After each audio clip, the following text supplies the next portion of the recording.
dhambaal ku socda qofka ay noloshu daalisay maalin ma tijaabisay inaad noolaato keligaaga adigoonan aadana kale isku xirin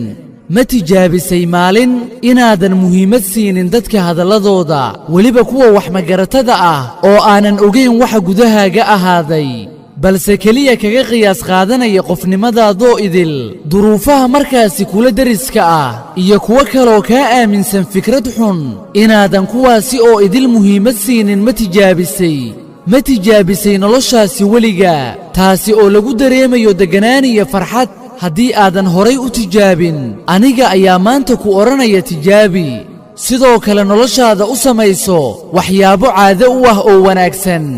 sida inaad ugu yaraan maalintii akhriso hal bog oo qur'aan ah iyo inaad samayso jimicsi yar iyo wixii kaloo wanaagsan oo la mid ah wallaahi ii aamin noloshaada waxyaabo badan ayaa aayar uga beddelmaya waxaadna dareemaysaa in noloshaadu ay hadda cagta saartay waddadeedii guusha keliya samayso caadooyin joogta aad u samaysid oo wanaagsan sidaad u bilowdana ha joojin oo joogtay waxaa la hubaa inay wax kaa beddelayaan wixii wanaagsanee aad joogtayso bal adiguba tijaabi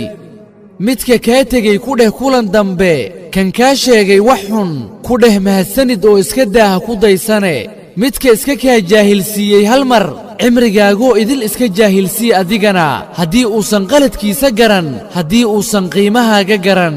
midkaad wax ku dhaanto caawi oo garab iyo kaalmo sii midka ku dhibaateeyey cafi oo u caloolsamow calooshana waxba cuqdad ah ku haysan markaasi waxaad arkaysaa dadkoo idil oo ku qadarinaya kuna xisaabsanaya kun mar hadday qalad kaa galaanna ku raaligelinaya haddaad adiga ka gashana kuu cudurdaaraya ma garanaysaa sababta ay sidaasi u yeelayaan maxaa yeelay adiga ayaa ah midka go'aan ka gaaraya halka uu nafsaddiisa dhigayo maxaa yeelay adiga ayaa noqday qof aanan cidna dulmin qofkuu awoodo inuu wax tarana tara asagoonan beddelna uga baahnayn maxaa yeelay adigaa noqday qof aanan cidna noloshiisa aysan ku xirnayn keliya u baahan allaha sarreeye ee wax kasta awooda bal adiguba tijaabi